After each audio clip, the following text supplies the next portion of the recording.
I don't know about you, but I look out the windows, and even though I love the snow, it's kind of gray and gloomy. And I want my house to be a little bit livelier. So I automatically am thinking I want some houseplants, but I am the worst houseplant grower on the planet. I have like 2 things that I can grow. So this is Matt from our plant Dusk. And Matt, what are some houseplants that even I can't kill? Well, what you're holding right here is a great one. This is a ZZ plant. Latin it's short for the Latin, which is Zamioculcas zamifolia.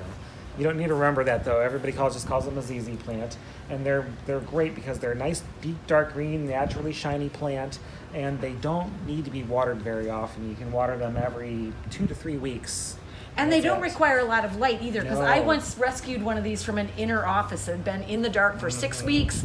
And although it was a little floppy when we got it out, we just tied it up, and now it's flourishing in the front office. Yeah, they can take good sun, but they can grow in rather dark spots in your house. So it's a really great plant. If I want something a anywhere. little more colorful, what do you have for me?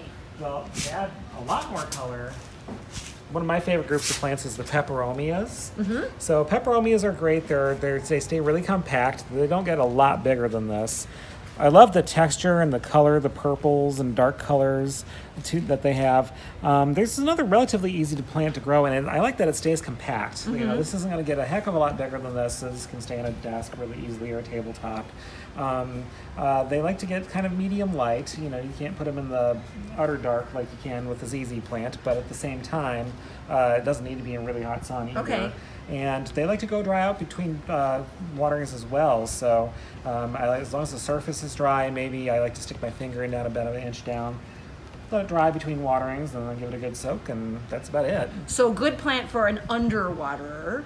Correct, yes. What if your failing is that you are an overwaterer? Well, that's where a couple classic plants come into mind. Would you grab a peace lily there? Absolutely. Yes, so peace lilies love to be watered.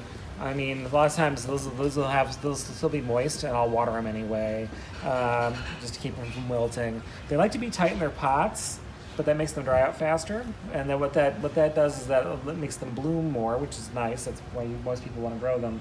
But they like to be watered. So if you're the person that wants to water your plant every 2 or 3 days, this is a good plant to have. Now, as I recall, this is a plant though that does not like a draft. Correct. Yeah, they do not take cool temperatures very well, so this is definitely not something you put near a drafty window Or by a front door or something like that, yeah. So what else do you have for us? Well, another plant that's great if you are horrible at watering consistently is the classic Pothos. A lot of people will mistakenly call these a philodendron. Sometimes I call them office philodendron because you see these in offices a lot. They're related to philodendrons, but they're from the other side of the world from philodendrons. Very easy to take care of. They're very tolerant of over and under watering. They can take very low light, anything up to bright and direct light. They come in different colors. This is one variety called neon. To keep the color, you probably want a little bit more light on the neon, but that's sort of gives you a little bit more, interest. And then this is the one I'm holding as a marble queen, and then this is a aureum, which has got a little bit of gold marbling in the leaf versus the white marbling in this one. And there's one that's half and half too, that's a little more heart shaped too, but I'm not seeing one out here. Yeah, there's a whole bunch of different ones. They're easy to take care of. And what about Justinas? Because Justinas are a really easy one as well. I'll grab one of these marginatas here. So Justinas are neat. They're little trees basically.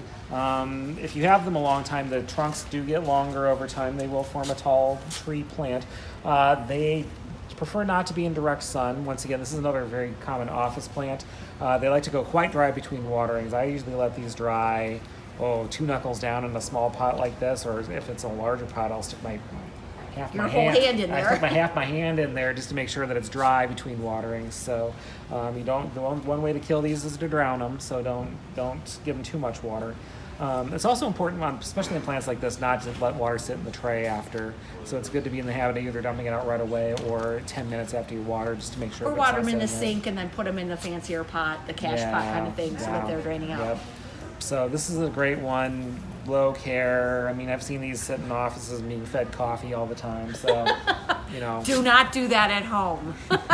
So it sounds like we've got lots of options. So yes, if you want to sort of spruce up your home with some new houseplants, stop into the Bruce Company. and we will help you pick the perfect plant that you'll be super successful with and that you'll really like. And while you're at it, for the week, you can save 10% on houseplants, which is great. So stop into the garden center, and everybody, we're all excited for spring. So happy late winter, early spring, everyone, from all of us here at the Bruce Company.